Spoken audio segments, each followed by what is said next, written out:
राधे राधे मेरे प्यारे दोस्तों। आशा करती हूँ आप सब स्वस्थ और मस्त होंगे और अपने अपने काम में व्यस्त होंगे। आज मैं अपनी कहानी जिसका शीर्षक है रंगत, इसके दूसरे भाग को लेकर आपके सामने आ गई हूँ। और दोस्तों, अगर यह कहानी आप सबको अच्छी लगती है तो मेरे चैनल, मेरे वीडियो को एक लाइक तो ज़रूर बनता है। आपका एक लाइक मुझे आगे बढ़ने की प्रेरणा देता है, मेरी हिम्मत बढ़ाता है और मुझे हौसला देता है। तो दोस्तों, अगर मेरी कहानियाँ आप सबको अच्छी लगती है तो प्लीज़ लाइक करने में कंजूसी मत करिए। तो जैसा कि मैं अपनी कहानी शुरू करने से पहले ही सब कुछ कहती हूँ कि कोई भी कहानी यूँ ही नहीं बन जाती। दोस्तों, कोई भी कहानी यूँ ही नहीं बन जाती।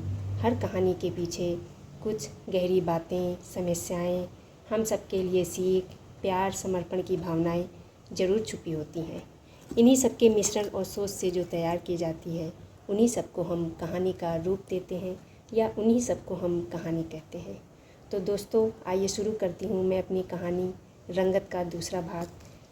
तो मैंने अपने भाग 1 में ये बताया था कि सरगम के पिता बाहर ही रहते थे अपने काम के सिलसिले में। वो कभी कभार ही घर पर आते थे और पूरे घर की देखरेख सुहानी के पिता ही करते थे। उन्होंने ही उनको ये बात बताई थी। तब उन्होंने अपनी पत्नी से बताया कि सरगम को कोई लड़का देखने आ रहा है।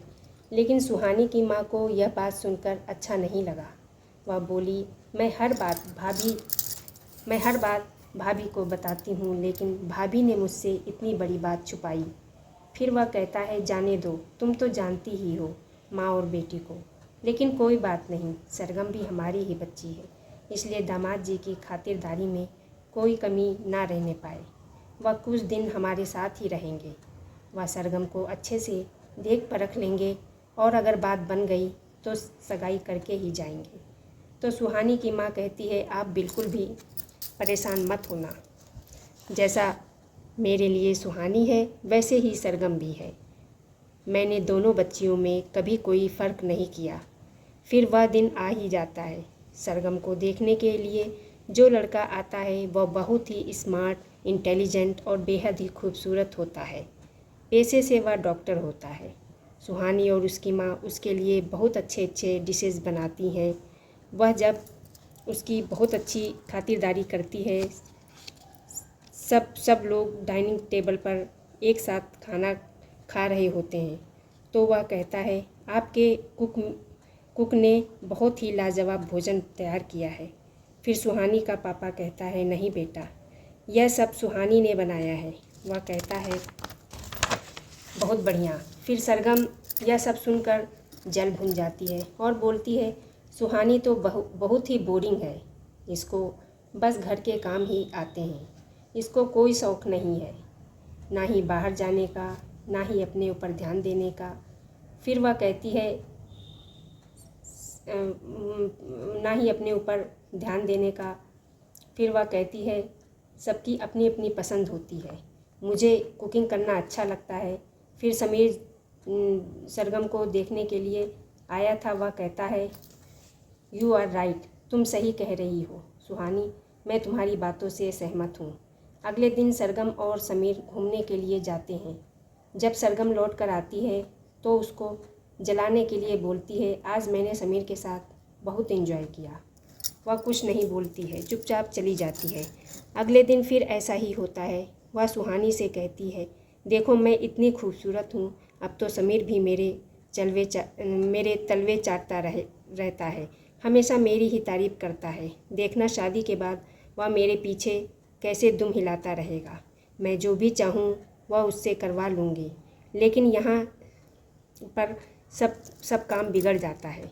उसकी सारी बात को समीर पीछे से चुपके से सुन लेता है। वह यही सब जानने और परखने आया था कि जो लड़की फ़ोटो में इतनी खूबसूरत है वह दिल से कितनी खूबसूरत है, मतलब वह दिल की कितनी अच्छी है। लेकिन यहाँ सब कुछ उल्टा था। उसको अपने लिए एक ऐसी लड़की चाहिए थी जो उसका ख्याल रखे, उससे प्यार करे, जब वह थका हुआ घर आए तो अपने हाथों से खाना बनाकर खिलाए। लेकिन सरगम में ऐसे कोई भी गुण नहीं थे। फिर उसने अपनी माँ को यह सब बताया कि मुझे सरगम नहीं बल्कि सुहानी पसंद है। तो उसकी माँ भी तैयार हो जाती है इस रिश्ते के लिए। फिर वह भी आती है तो सुहानी का पापा कहता है, बहन जी शादी की तारीख फ़िक्स कर लेते हैं। भाई जी तो आ नहीं पाएंगे, सब कुछ हम ही लोगों को तय करना है। फिर समीर की माँ कहती है, शादी भले ही बाद में हो, लेकिन मैं अपनी होने वाली बहू को आज ही अंगूठी पहनाना चाहती हूँ। तो सब लोग बहुत खुश हो जाते हैं। लेकिन कहानी में यहीं पर दूसरा मोड़ आता है। लेकिन कहानी में दोस्तों यहीं पर दूसरा मोड़ आ जाता है। सरगम की माँ उठती है और कहती है, बहन जी आप अपनी बहू के पास आकर बैठिए। लेकिन वह सुहानी के पास जाकर खड़ी हो जाती है और उसको उठाती हुई कहती है, मेरी होने वाली बहू सरगम नहीं बल्कि सुहानी है। फिर सुहानी का पापा कहता है, मैं अपने भाई को क्या जवाब दूंगा। तो वह कहती है, मेरी भाई साहब से बात हो चुकी है, वह बहुत खुश हैं। मुझसे बोले कि सुहानी और सरगम दोनों ही मेरी बच्चियां हैं। फिर सबकी इजाज़त लेकर वह सुहानी को अंगूठी पहना देती है। उस समय सरगम की माँ और सरगम का चेहरा देखने लायक था। दोनों की पैरों तले से ज़मीन खिसक जाती है। तो इसलिए कहा जाता है दोस्तों कि सुंदरता मन की होनी चाहिए, ना कि चेहरे की। इसीलिए कहा जाता है कि सुंदरता मन की होनी चाहिए, ना कि चेहरे की। मैं ये नहीं कहती हूँ कि चेहरा खूबसूरत नहीं हो, चेहरा भी खूबसूरत हो, लेकिन चेहरे की खूबसूरती के साथ अगर आपका मन भी बहुत खूबसूरत हो तो आप संपूर्ण कहलाते हैं। मतलब आप में कोई भी कमी नहीं दिखती है। तो इसलिए सिर्फ चेहरे की सुंदरता के पीछे मत भागिए, मन की सुंदरता को भी देखिए। और इस कहानी में यही दिखाया गया है कि रंग रूप सब कुछ फीका पड़ जाता है। अगर आपका मन अच्छा हो आप मन से भी उतने ही खूबसूरत हो। भले ही सुहानी इतनी खूबसूरत नहीं थी, सांवली थी, लेकिन उसका मन बहुत अच्छा था और ऊपर वाले की कृपा से उसको देखिए इतना स्मार्ट, इतना इंटेलिजेंट लड़के ने पसंद किया। बल्कि सरगम को अपने ऊपर काफ़ी घमंड था कि मुझे तो कोई लड़का रिजेक्ट नहीं कर सकता है, लेकिन उस लड़के ने उसकी खूबसूरती नहीं देखी। वो चाहता था कि मेरी होने वाली पत्नी हर मायने में बेहतर हो, हर एक चीज़ में सर्वगुण संपन्न हो। तो अगर यह कहानी दोस्तों आप सबको अच्छी लगी तो मेरे चैनल को अपना प्यार ज़रूर देते रहिए। मेरे चैनल और मेरे वीडियोज़ पर अपना प्यार ज़रूर देते रहिए। मिलती हूँ फिर से एक नई कहानी लेकर आपके सामने ज़रूर आऊँगी जल्द ही। तब तक आप अपना ख्याल रखिए। आप सभी को जय श्री राधे कृष्णा।